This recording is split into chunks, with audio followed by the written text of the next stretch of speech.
Fresh na fresh pa ang balita ni Ogie Diaz patungkol sa nasagap nilang chika na matagal nang hiwalay ang engaged couple na sina Catriona Gray at Sam Melby. Pero ilang oras matapos itong i-upload sa YouTube vlog ng Showbiz Insider ay kumalat ang features ng couple na magkasama sa event ng kanilang kaibigang aktres na si Isabel Oli.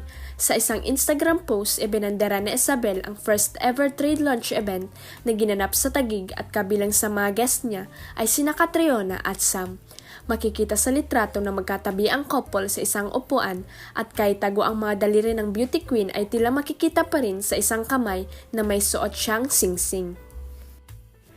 My very first trade lunch gathering with my at Cornerstone clan, I was somewhat anxious about taking the little walk during the program, but my seatmates at Catriona Gray at Sam Melby and my husband at John Prats gave me encouragement and helped me feel more confident.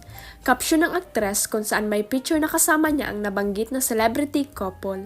Sa comment section, may ilang netizens ang tila nabunutan ng tinik dahil hindi pa raw hiwalay sina Catriona at Sam.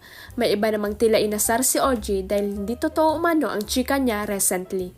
Narito ang ilan sa mga nabasa namin. Ogie left the group Sam and Cat forever with heart emojis. Maghiwalay na lahat, wag lang sina Sam at Cat. My God. Thank you for the pics ate. Very timely for Sam and Cat. Praying really hard for at Catriona Gray and Sam Melby to stay together with folded hands emoji.